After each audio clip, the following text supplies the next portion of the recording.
Boa noite, graça e a paz do nosso Senhor Jesus Cristo com os amados. Você está lendo aí na nossa página o tema, Uma Chance para o Milagre.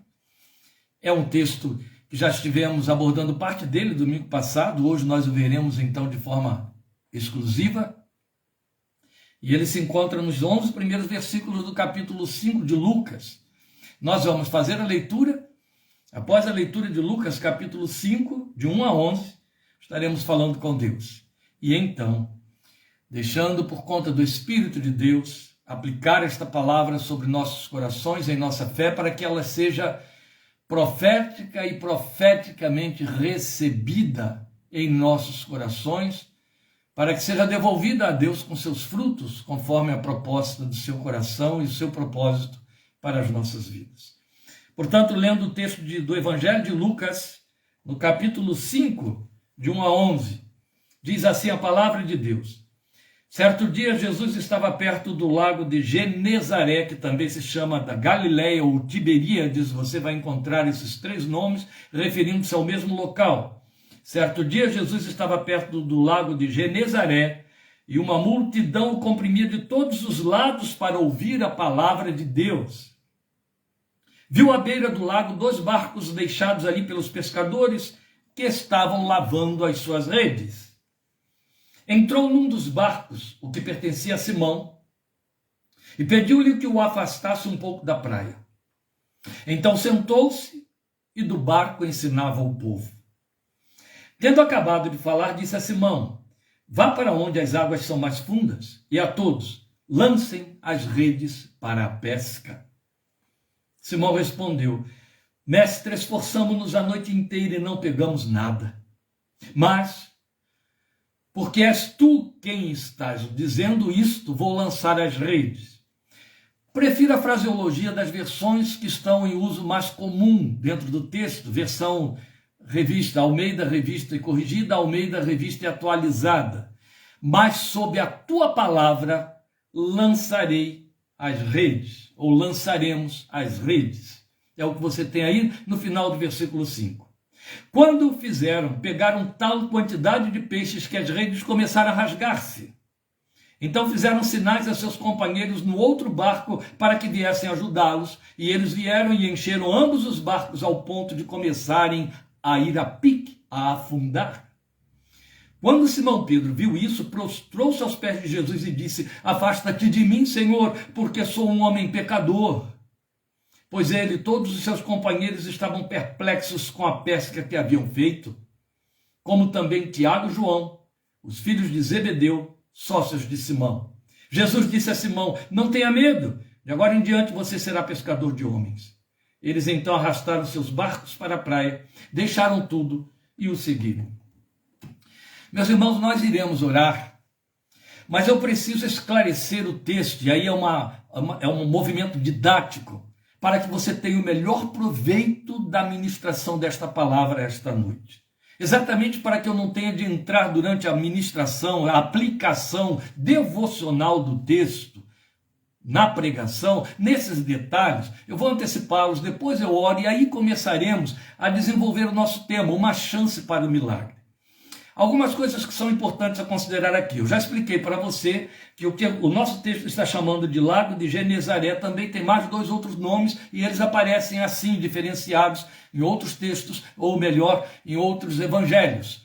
Da Galileia, o Mar da Galileia, o Mar de Tiberíades, ou Lago da Galileia, o Lago de Tiberíades, porque são todos o mesmo nome de um mesmo local. Lago de Genezaré, Mar de Tiberíades, Mar da Galileia, todos vão dizer do mesmo lugar, mesmo local. A outra coisa que nós queremos dizer é que Lucas não esteve preocupado ao expor a sua narrativa em manter um posicionamento cronológico dos dados. Você viu, e já estivemos considerando há um tempo atrás, que ele colocou Jesus entrando na casa de Pedro e curando a sogra de Pedro. Depois você vai tê-lo agora apresentando-se diante de Simão Pedro como se fosse um primeiro contato. E alguns outros colocam como sendo de fato o primeiro contato. Então há uma grande possibilidade, muito grande, de que este texto que estamos lendo agora que registra para nós o chamado de Pedro e dos outros, os 2 filhos de Zebedeu, para seguirem a Jesus, seja o primeiro contato deles com o Senhor. Então, a narrativa não está cumprindo ou obedecendo uma cronologia, como a gente pensa que acontece nos evangelhos, e até gosta de que seja assim, mas existe todo um diferencial, mesmo dos evangelhos sinóticos, e isso às vezes confunde algumas pessoas. A outra coisa a considerar é o fato de que esta pesca, ela de fato acontece totalmente diferente daquela que vai ser registrada em João capítulo 21, que Jesus realiza depois de ressurreto, e aí Pedro então vê aquele milagre, e lá há uma descrição até da quantidade de peixes, 156 grandes peixes. É diferente disso que está acontecendo aqui. Aqui é uma pesca em proporção muito maior, a ponto das redes dos 2 barcos não darem conta, e aquela companhia de pescadores se verem até em risco de terem os barcos afundando pelo excesso de peixe que tiram de dentro da água. Então nós percebemos que há toda uma abordagem diferenciada. E aí dentro da abordagem diferenciada eu quero chamar a sua atenção para um outro fato muito importante. É este momento, nesse lugar, dessa pesca e desses pescadores e dessa companhia de pescadores. Lucas diz que eles eram sócios, Tiago, João e Pedro. Havia então uma empresa de pescados, eles eram pescadores, eram sócios, tinham barcos, e eles estavam lavando as redes. Você vai lembrar que quando Pedro se dirige a Jesus, disse, havendo trabalhado ou pescado a noite inteira, não pegamos nada. Por que eles estavam lavando as redes? Lavar as redes significa ter que limpá-la ou limpá-las para uma nova empreitada no outro dia. E o fato de que disseram, pescamos a noite inteira, mostra que este era o procedimento. Eles pescavam durante a noite, como a grande maioria dos grandes pescadores fazem. Pescavam durante a noite e não haviam conseguido pegar absolutamente nada. Então estavam lavando as redes, o que significava, vamos para as nossas casas de mãos vazias, não conseguimos pegar nada, as redes ficarão estendidas e secando ao sol. Então nós temos aqui alguns dados que são importantes e significativos, porque eles criam realce sobre o significado do milagre, pois o texto que nós lemos, daí o nosso tema, é a narrativa de um extraordinário milagre que ocorre com uma interferência exclusiva do Senhor Jesus e sem interferência alguma dos seres humanos. Vamos falar com Deus, já fizemos a leitura, eu desejo que você mantenha o seu texto aberto aí para que você possa ir fazendo um acompanhamento minucioso da exposição que temos para esta noite. Vamos falar com Deus. Nosso Pai Celestial, por meio de Cristo Jesus Senhor e com gratidão em nossos corações, chegamos diante do trono da Tua graça. Tu sabes que o propósito da meditação deste texto desta noite não é para fazer substituição de agenda. O propósito da abordagem do texto que temos diante de nós esta noite, aproveitando a oportunidade que Tu nos permites ter, de avançarmos dentro da Tua palavra, é tomarmos posse de uma palavra profética, compartilhá-la com Teus filhos para alcance e bênção de vidas extremamente necessitadas de esclarecimento e de revigoração ou revigoramento para a sua fé, a fim de que haja um reposicionamento espiritual, haja resposta para seus corações, haja norte, haja conforto, consolo, segurança, descanso, tudo aquilo que o Senhor Jesus veio nos prometer e que nós precisamos, principalmente, viver na nossa confissão e na nossa caminhada com Ele. Porque o Senhor nos convidou a trocar de fardos, o Senhor nos convidou a termos uma vida de descanso na Tua presença, e a fé precisa ser revigorada com essas janelas que se abrem para nos mostrar o que és, o que podes e como fazes o que podes fazer, para que o nosso coração descanse no Teu poder. Portanto, nesta oportunidade de compartilhar esta palavra profética, serve-te dela, Espírito Santo de Deus, em nome do Senhor Jesus, para curar corações, para restaurar corações, para reposicionar vidas num caminho de fé, de confiança e de descanso em Ti, para que caminhem com triunfo e coração grato por amor de Teu nome. Permite que esta palavra seja, ó Deus, manifestações da graça, multiplicando-se em cada coração que tiver de ouvi-la. E então conduze-nos e dá que ela ultrapasse tudo e qualquer possibilidade de controle humano, para que seja a palavra do Senhor viva em nossos corações para o louvor de tua glória, por Cristo Jesus, Senhor. Amém. Amém. Amém. E este é o nosso tema. Uma chance para o milagre. Porque estamos tratando de um texto, ou estamos diante de um texto que faz a narrativa de um milagre, e ele não é o único. Nós temos um número incontável de milagres registrados nos evangelhos, e ainda somos lembrados por João de que os milagres registrados representam uma minoria dos milagres realizados por Jesus nos seus 3 anos e meio de ministério terreno, mas foram selecionados os que eram necessários à nossa fé. Então aqui está um dos que é necessário, dos que são necessários à nossa fé. E esta questão de milagre, de abordar milagre, de ler milagre, de pensar em milagre, de desejar milagre, de pedir milagre, de pretender milagre, precisa ter o seu lugar coerente, biblicamente colocado na nossa confissão. Pelo fato de que é fato que a fé entende de milagre, milagre é do terreno da fé. Mas há uma coisa, meus irmãos, esse texto ensina para nós, por demais importante, que serve aqui como abertura para a nossa abordagem e que serve de advertência também para que caiam todas as escamas de ilusão de nossos olhos espirituais, que é o fato de que o milagre não é produzido pela nossa fé.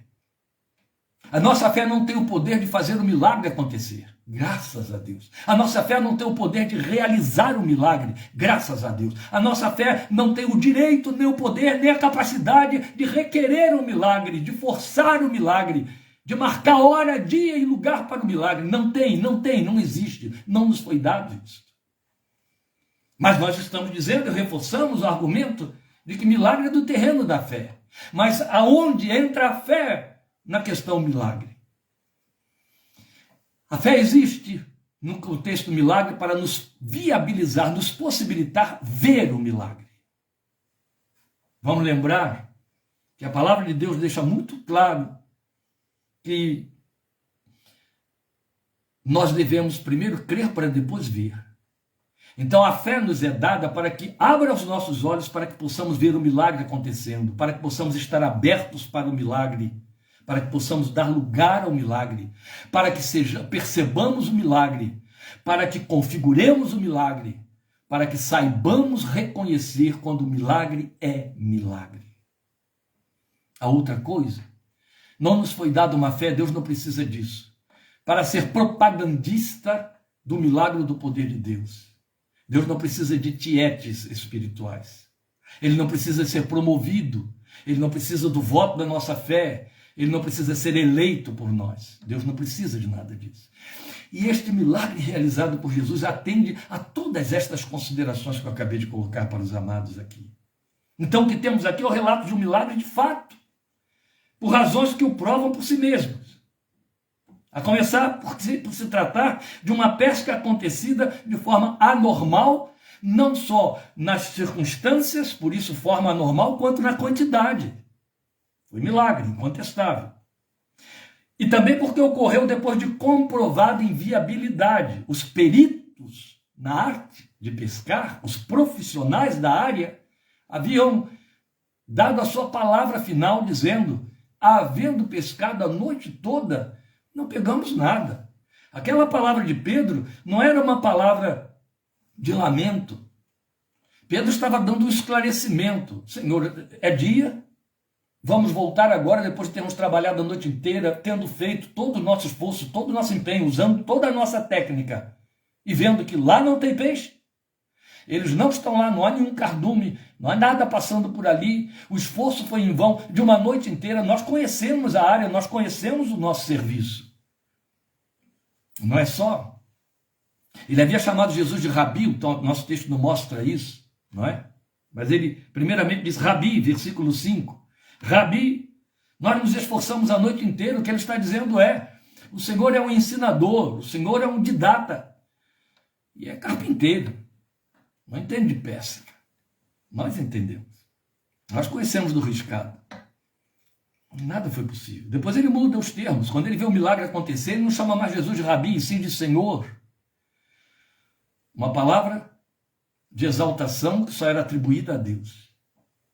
Porque ele viu o milagre acontecer e entendeu que quem entende milagre, quem realiza milagre é Deus. Por isso é que imediatamente ele faz um recuo e ele diz o quê? Afasta-te de mim, eu sou pecador. Sou um homem pecador. Reações muito semelhantes a outros bem anteriores a ele, até profetas, que diante de contemplar a glória do Senhor e saber que estava na presença de Deus, entraram em pânico porque se sabiam pecadores. Vamos lembrar Isaías, capítulo 6 do profeta, sobre isso aí.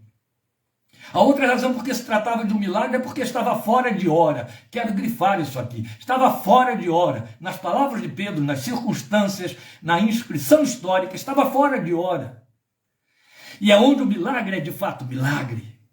Não há uma predisposição psíquica, não há uma predisposição ambiental, não há um palco armado. Não há dia, hora, local marcados para que o milagre ocorra.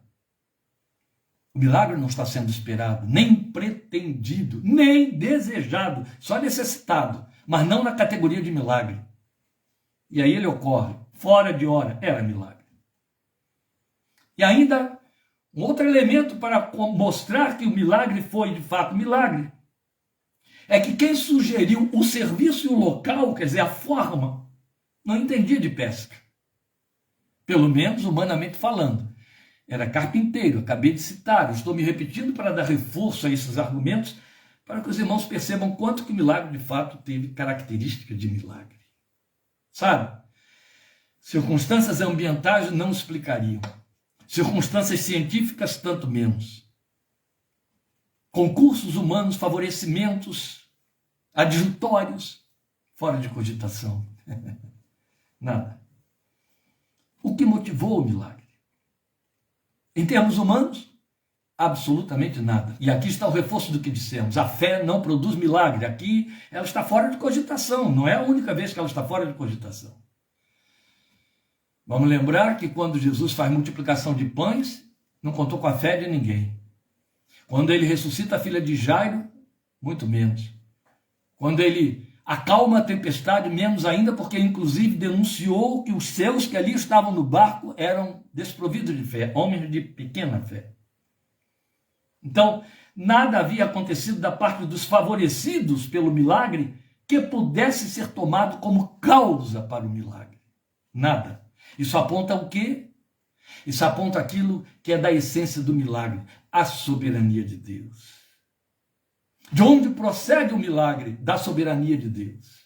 O milagre procede da súplica da igreja? Não, da soberania de Deus. O milagre procede da fé que os crentes têm? Não, da soberania de Deus. Quem decide pelo milagre é e sempre será Deus. É nobre, é válido, é certo que você na sua necessidade ore e peça que Deus realize um milagre. Mas estará sempre sujeito à vontade de Deus, porque esta índole, esta necessidade humana e carnal do ser humano de ter controle sobre Deus o leva a pensar que a sua fé demove Deus e o move a agir. Pode ser que na sua fé você até creia muito em que Deus possa agir. Mas quanto mais capacitado, quanto mais controlador de uma circunstância você estiver, menos espaço Deus terá para fazer alguma coisa. E então vamos a umas radiografias aqui deste milagre que nos posiciona e nos ensina. Lembrem, você acompanhou a oração com que introduzimos esta ministração. E aquilo que dissemos a Deus na oração é aquilo de que eu estou plenamente imbuído e convicto para ministrar esta palavra. Ela está indo para você como palavra profética.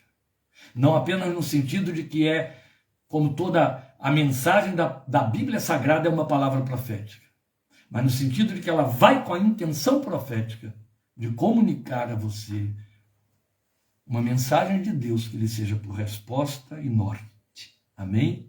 Então fique atento, com os olhos espirituais e o coração abertos, para que esta palavra tenha o máximo de proveito no seu coração. Vamos então a essa radiografia desse milagre aqui.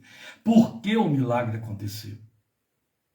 Eu não quero dar isso tudo mastigado para você. Estou falando com corações nobres, com mentes espirituais. Vidas sobre quem também há muitos séculos paira a oração de Paulo pelas igrejas, pelos crentes das igrejas da Ásia Menor, os Colossenses, os Efésios e todos os outros, que Deus abra os olhos do seu coração. Então estamos falando com vidas espirituais, porque os que não são espirituais nada entendem das coisas de Deus.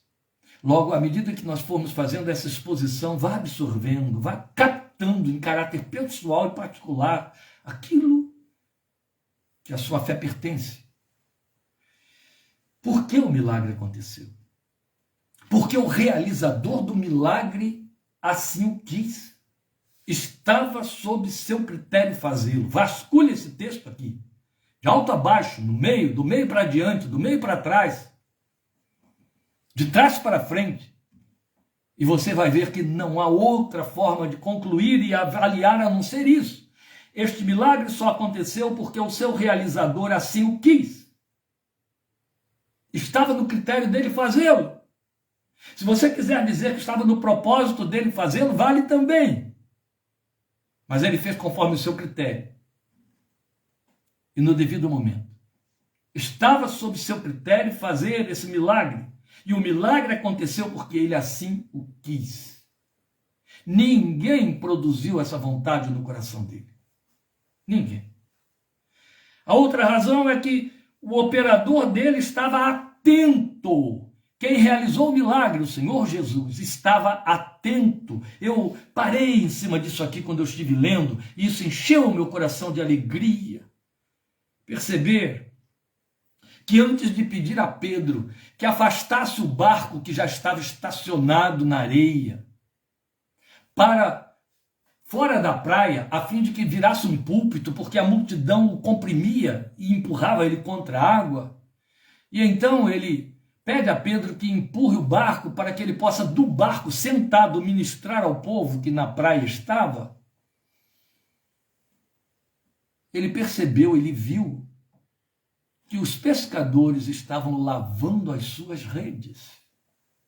Tinham parado os barcos, levado as redes para o lugar em que podiam lavá-la. Deveria dar muito trabalho. Vamos lembrar que as redes tinham centenas de metros e eles estavam lavando. Naquele tempo não havia, viu gente, torneira, mangueira, ali não havia uma cachoeira, não havia nada disso. Estava dando muito trabalho lavar aquilo ali.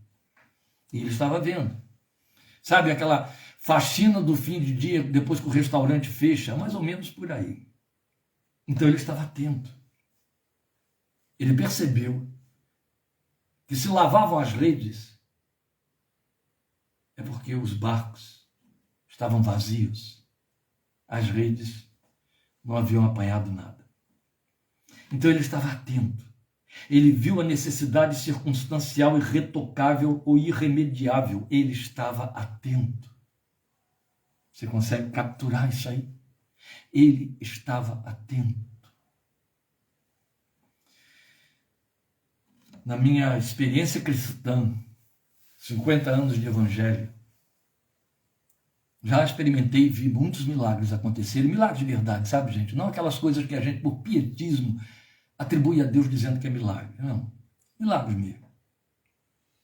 Mas nenhum milagre foi maior ou é maior do que o milagre da presença de Deus comigo e na minha vida.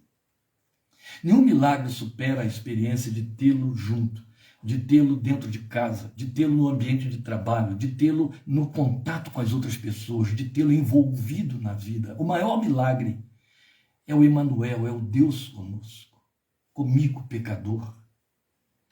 Esse é o maior milagre. E então, quando eu leio aqui que Jesus entra naquele ambiente de trabalho daquela gente para fazer o trabalho dele e está atento ao que está acontecendo, isso enche o meu coração de descanso, alívio, refrigério, conforto e esperança, porque me diz que ele está atento às circunstâncias da minha vida. Ele está atento ao que se passa comigo. Ele está atento ao que se passa com você. Ele estava atento porque ele está atento. Glória seja o seu nome. O milagre procedia. Havia necessidade para ele. Havia pertinência no milagre? Claro que sim. Um trabalho exaustivo, foi isso que ele percebeu, resultou em insucesso e frustração. E era exaustivo. O resultado frustrante gerava o quê? Necessidade. Gerava o quê? Carência. algo precisava acontecer. Ora, a única coisa que precisava acontecer era o resultado do trabalho. Qual era o trabalho? Pescar, pegar peixe. O que eles faziam com o peixe? Venderiam e comeriam, viviam disso, sustentavam suas famílias, tocaram o negócio. Esta era a necessidade. Então algo precisava acontecer. O milagre foi feito para atender uma necessidade e não para criar cena. O milagre não pretendia fazer cena, porque Deus não precisa, Deus não precisa se divulgar, se propagandear. Ele não dá espetáculo, ele não dá show. O milagre acontece porque é necessário. O milagre acontece para suprir necessidade. E às vezes a necessidade tem de vir via milagre. Esta é a proposta de hoje aqui nesta palavra. Porque Deus faz muitas intervenções na nossa vida, todas elas são milagrosas, mas isso não quer dizer que acontece um milagre necessariamente. Mas sempre que acontece o milagre, todas as intervenções de Deus são milagrosas, são intervenções. Mas sempre que acontece o milagre, ou seja, sempre que algo vem na contramão e contraposição das circunstâncias, para além e excedendo todos os limites e recursos humanos, então é o milagre, ele vem para atender uma necessidade. Não vem para dar espetáculo, não vem para fazer cena. Então ele era pertinente. E aí temos uns outros pontos que também são muito importantes. Os favorecidos pelo milagre pediram o milagre, buscaram o milagre? Não. Isso aponta para a soberania daquele que está atento. Alguém diria assim, como eu ouvi uma vez uma mulher, depois de uma ministração que eu fiz há muitos anos, dizer, mas eu prefiro ficar pedindo. Coitada. Isso não significa que você não deve orar, que você não deve buscar a Deus. Quem é louco de, no meio das suas necessidades, não recorrer àquele que é o único que pode atender a necessidade. A oração tenta, antes de mais nada, acalmar seu coração. Vamos lembrar Filipenses 4, 6, onde Paulo diz, não fiquem ansiosos por coisa alguma, antes façam petições, para não ficarem ansiosos. Mas o que nós estamos salientando aqui é a soberania daquele que está atento, de maneira que isso tem de se traduzir para mim e para você em descanso, entende? Você já pensou, coitados, porque eles vivem assim, coitados dos crentes que vivem assim, mas você já pensou, se nós tivéssemos que todos os dias nos penitenciar pelo fato de que não comunicamos a Deus uma necessidade que temos e até supersticiosamente cairmos na tentação de pensarmos que então não haverá resposta porque eu não pedi? Miserável de mim seria eu. Coisa trágica, e eu lamento tanto porque são tantos os filhos de Deus que vivem essa miséria. Eles entendem que eles precisam comunicar a Deus minuciosamente, laboriosamente, coisa por coisa, porque se Deus não ouvir, ou se ele não pontuar para Deus, Deus não vai interferir. Não há soberania nesse Deus em que eles creem. Não há atenção misericordiosa no coração desse Deus no qual eles creem. Ele precisa ser instigado, ele precisa ser fustigado, ele precisa ser apelado, sacudido pelos ombros para fazer alguma coisa. Não, este não é o Emanuel da Bíblia. Ele está junto, ele está atento. E glória ao seu nome, porque se eu não me der conta da necessidade que tenho, ele ainda assim vai responder nela. Ele vai me socorrer nela, entende? É evidente que quando eu clamo, quando eu oro em cima de uma necessidade, eu vejo a resposta, isso só explode meu coração de gratidão.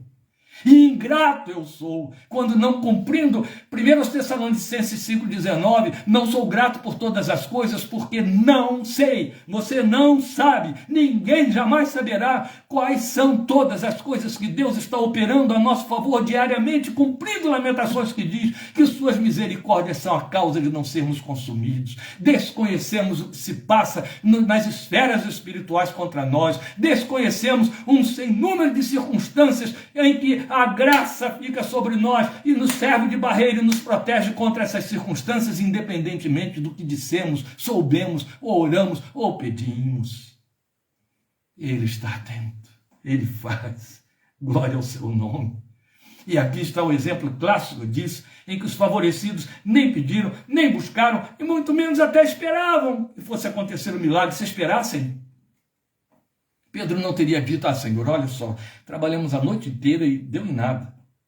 Tanto que ele toma uma posição e ele diz, tá bom, eu vou cumprir, eu vou obedecer. Sob a tua palavra eu vou lançar a rede. Não há razão para eu fazer isso a não ser te honrar, obedecer o que o Senhor mandou fazer. Só isso. Apenas estiveram disponíveis ao serviço divino. Foi isso que aconteceu aqui. Isso não dá razão para o milagre ocorrer. Pedro colocou o barco à disposição de Jesus, a necessidade do reino. E aí o reino entrou em seus serviços gratificatoriamente. É isso. E isso aqui aponta para uma lei espiritual que continua acontecendo e vai acontecer até que Jesus volte. A lei do semear e colher está aí. Continua sendo essa lei espiritual, semear e colher. Mas como nós veremos, e não confunda, não houve mérito. Houve ação da fidelidade divina e o nome disso é graça. Entende? Eles semearam, eles deram espaço para o reino de Deus. E o reino devolveu. Deus não faz, Deus não recompensa boas ações, não é isso. É que se você semeia, colhe, a palavra está dizendo, e ela vai se cumprir sempre, em todas as circunstâncias, e Deus não fica devedor de nada a ninguém. Não. Glória seja o seu nome. O nome disso é graça. O que ele nos dá sem mérito algum. E agora, o que nós temos a aprender aqui? Estivemos considerando até agora as razões por que o milagre aconteceu. E elas todas apontam para a soberania divina, a atenção divina, o cuidado de Deus, a misericórdia do seu coração. Mas o que podemos aprender de fato na ocorrência desse milagre? Percebe que houve um tempo, um longo tempo, e esta é a primeira coisa que nós podemos aprender aqui, que houve um tempo longo entre a frustração e a virada de situação pelo milagre. Eles estavam frustrados. Você tenta imaginar pescadores que trabalharam uma noite inteira e trabalharam não porque estavam querendo pescar para fazer um assadinho na beira da praia com os amigos, mas para poder levar o pão para dentro das suas casas, para poder atender aos seus clientes, sendo eles os fornecedores, para poderem manter a companhia de pesca funcionando. E perdem uma noite de trabalho, então isso significa um dia sem ganho. A frustração que vem, lavar a rede significava acabou, não tem mais o que ficar insistindo, esperando, porque imagine, não é? Passam as primeiras horas e nada acontece, o dia começa a amanhecer, acabou, gente. A noite se foi, vem o sol aí escaldante, vamos lavar as redes, vamos descansar, porque o mar não está para peixe. Não temos o que fazer aí. Meus irmãos, a conclusão lógica dessa questão aí de que houve um tempo muito longo entre a frustração e essa virada de situação para que o milagre acontecesse, é que o tempo do milagre estava sob o controle de quem o realizou. Será que eu preciso detalhar isso aqui? Entre a frustração e a realização do milagre, decorreu um tempo e ele não foi curto. Porque quem tem o controle do tempo para o milagre ocorrer, não sou eu, a minha vontade, é aquele que realiza o milagre. Os tempos de Deus na nossa vida são simplesmente perfeitos. Nós somos escravos do tempo Kairos, nós estamos presos, tempo Cronós, estamos presos ao Cronos, ao relógio. Nosso Deus não. O tempo de Deus é Kairos, é tempo oportuno. Sabe qual é a melhor definição para Kairos? Tempo oportuno. Deus sempre age no tempo oportuno. Até para o seu filho encarnar, a Bíblia diz que Deus o enviou depois que veio a maturidade do tempo. Quando Pedro diz, humilhem-se debaixo da poderosa mão de Deus, esse mesmo Pedro, que aprendeu tanto, não é? Aí nos ensina depois na sua carta, humilhem-se debaixo da poderosa mão de Deus, para que a seu tempo, Kairos, tempo oportuno, para que no tempo oportuno ele os exalte. É sempre o tempo dele. O controle do tempo está na mão dele. O tempo para realizar o milagre é de Deus. Por isso que eu gosto sempre de uma outra palavra, é um advérbio tão significativo para nós, que se repete muito, tanto no Velho quanto no Novo Testamento, para as ações de Deus. De repente, de repente. Pentecostes aconteceu com o vento que de repente veio, o Espírito que de repente veio, de repente. De repente um anjo aparece na cela onde Pedro está preso. De repente as cadeias caem das mãos de Pedro. De repente, entende? Estavam todos reunidos com medo dos judeus, a portas fechadas. De repente, Jesus aparece no meio deles. Glória a Deus! Porque esses de repente estão sob o controle dele e correm na nossa direção e nos encontram nos nossos momentos dentro do tempo da oportunidade de Deus. Sabe quem é que fica vigiando esse tempo e antecipando o tempo? Um mal chamado minha ansiedade, sua ansiedade. Deus não tem compromisso com ela. Ouviu isso?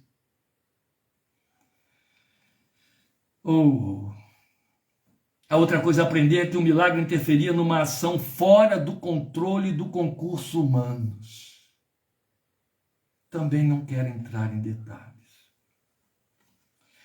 Era um agir inerentemente divino, bem dentro da necessidade instalada. Os homens nada mais tinham a fazer. Entende? O que eu quero dizer é que se Pedro de repente desse um tilt e dissesse assim: ô gente, vamos voltar. Depois de uma palavra abençoada como essa que a gente ouviu aqui na praia, vamos pegar os barcos, vamos puxar nossas redes, vamos começar tudo de novo, mesmo o sol aparecendo aí já. Estou com ânimo novo. Não, absolutamente não. A ação estava fora do controle deles.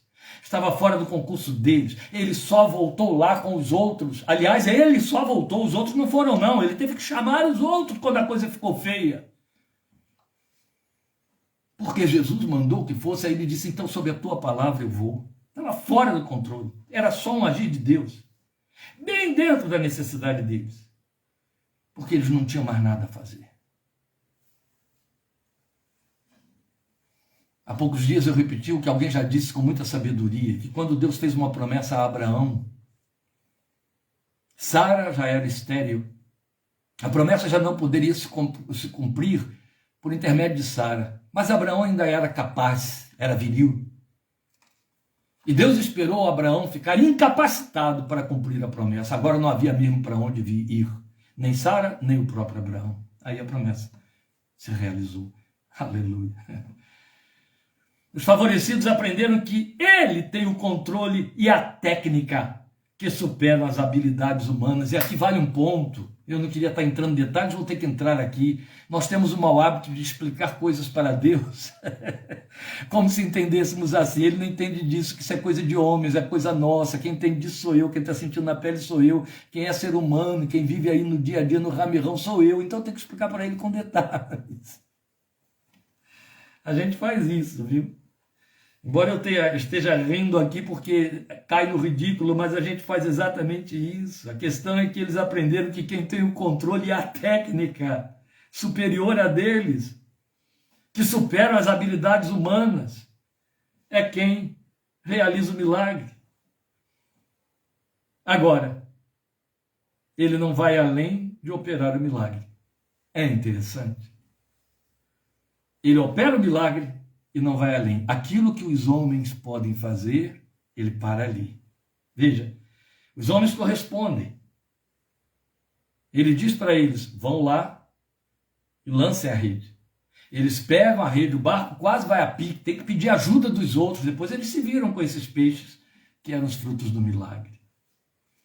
Isso lembra aquele desatar das faixas de Lázaro depois que Jesus o ressuscita. Isso lembra quando ele chega na casa de Jairo, ressuscita a filha de Jairo e depois diz para eles: deem de comer a ela. Ele não poderia ter ressuscitado essa menina já com o estômago cheio? Ele não faz o que os homens podem fazer. Para multiplicar os pães, ele manda que se assentem e o pão vai se multiplicando à medida que eles vão passando de mão em mão. Aquilo que é concurso humano, aquilo que o homem pode fazer, o milagre vai até onde o homem não tem ação. Entende? É por ali.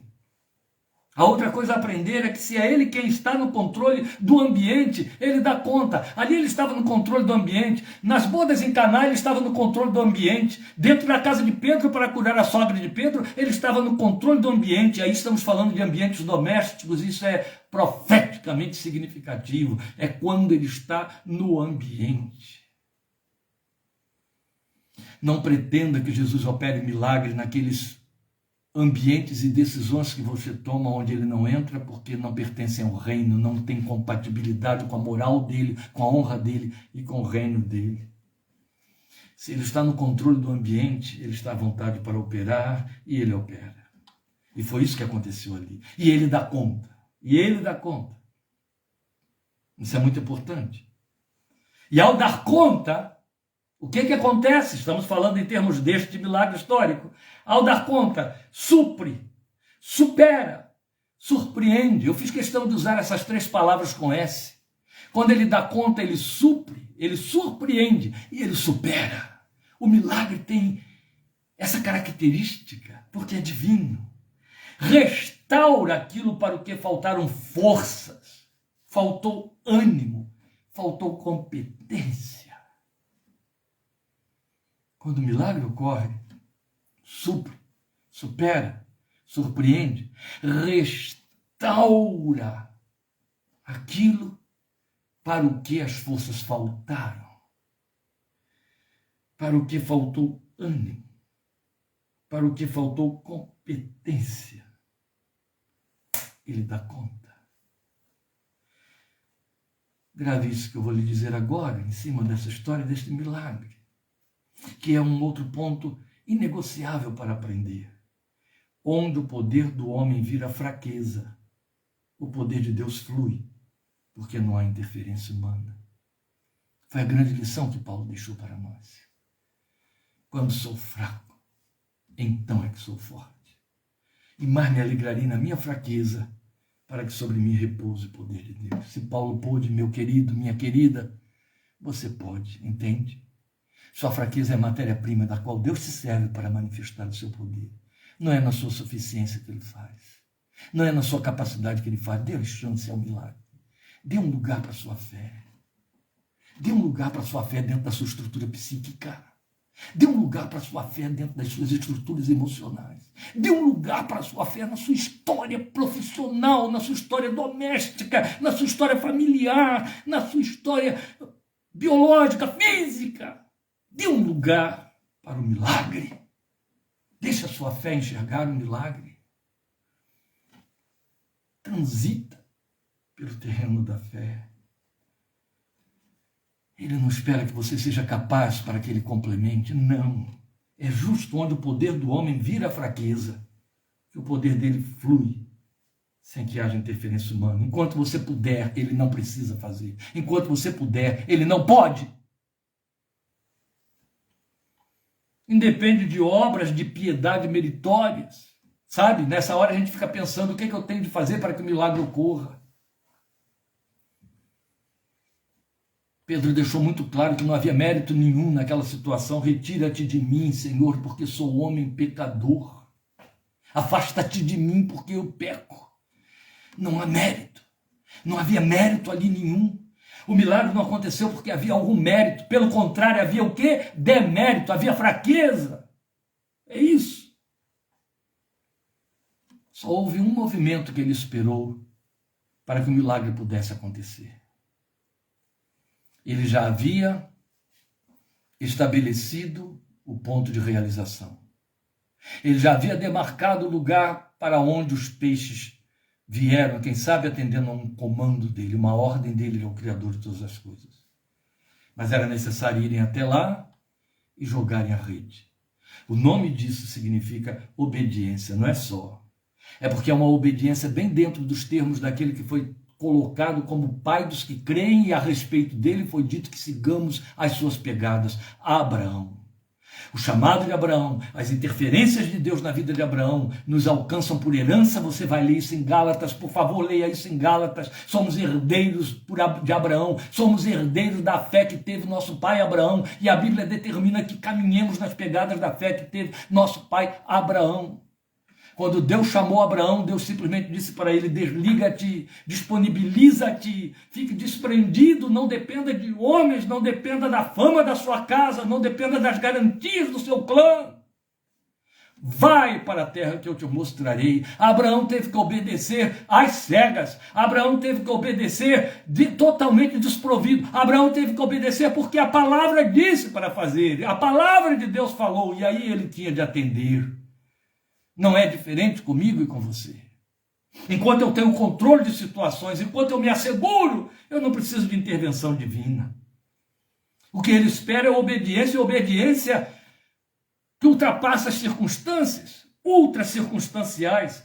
É fé na palavra que norteia. Então a palavra de Pedro é muito procedente, assim, quando ele diz: Senhor, não deu certo, Senhor, não funcionou, Senhor, não tem nada lá, mas é o Senhor que está falando. Então, sob a tua palavra, eu vou lançar a rede. O nome disso é rendição da suficiência humana à direção divina. Eu lançarei a rede sob a tua palavra. E foram na direção apontada. Os peixes caíram nas redes, mas as redes tiveram que ir em busca desses peixes, como ele disse que lá estavam. Porque milagre não é sorte. Milagre é bênção necessitada. Amém? Vou repetir para você. Milagre não é sorte. É bênção necessitada. Eu não quero entrar em detalhes porque eu convivo e ouço e tomo conhecimento de coisas tão absurdas e profanas acontecendo dentro de muitas igrejas ao nosso redor, que eu não quero contaminar esta noite a sua cabeça com elas. Mas eu já ouvi lamentos de crentes chegando para mim dizendo: toda vez que eu vou, o profeta que estava lá convidado para aquela noite já fez as revelações cabíveis, eu sentei muito lá atrás, ele só foi até o meio do salão. Deus meu, misericórdia. Milagre não é sorte. Milagre é bênção de que se tem necessidade. Não é sortilégio espiritual. O cenário estava pronto para o milagre acontecer. Havia necessidade. Em cima disso tudo, o que temos a aprender para arrematar? Ponha-se na posição daqueles homens ali. É assim que você se sente? Superado, sem forças para continuar, lavando as redes da sua desistência ou do seu desânimo, sentindo que correu em vão. E assim,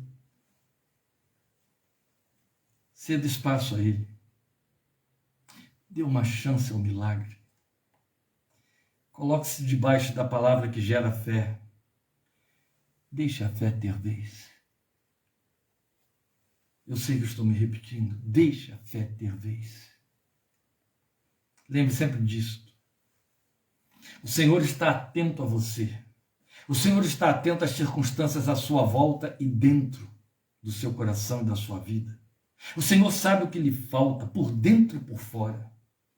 E Ele tem seu próprio momento para virar o quadro.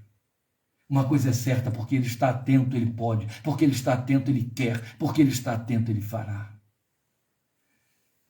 Apenas deixe a sua fé ver e dar espaço. E enquanto isso, aprenda com o profeta Abacuque 3,19. Ainda que a figueira não floresça, ainda que o produto da oliveira minta, ainda que as ovelhas nos currais não deem cria, todavia eu me alegrarei no Deus da minha salvação, no Deus que é a minha fortaleza, que me faz andar sobre os meus lugares elevados. E enquanto isso, atenda a palavra que exorta: em tudo dê graças, porque sempre é bom dizer a fé, o que está em Romanos 8:28. Deus está operando em todas as coisas para o bem daqueles que o amam e que são chamados segundo o seu propósito. Você está entre esses? Então acredite e deixe a sua fé ver isso em nome de Jesus. Ele está operando em todas as coisas para o seu bem. Deus te abençoe, te fortaleça e guarde o seu coração com esta palavra. Que Ele ajude você, meu querido, minha querida, a alçar-se das suas posições de lutas particulares e pessoais, emocionais, para o terreno da fé. Dê lugar para o milagre na sua vida. Pai, grava esta palavra no coração de teus filhos, que ela jamais se apague, em nome do Senhor Jesus. O Senhor te dê um fim de semana abençoado na sua presença, por sua graça. Estejamos juntos quarta-feira que vem, estudando Efésios. Divulgue esta palavra para crente que precisa, viu? Crente que não tem o que fazer, que está desinteressado, por favor, não convide para a minha página. Eu só quero falar com espirituais. Então, quem é espiritual tem sede, tem fome, quer, e sai atrás. Mas há aqueles que não sabem. Divulgue para eles, compartilhe com eles, abençoa-os. Só isso. Em nome de Jesus. Obrigado por sua atenção, um grande abraço. O Senhor te fortaleça e guarde em nome do Senhor Jesus. Amém.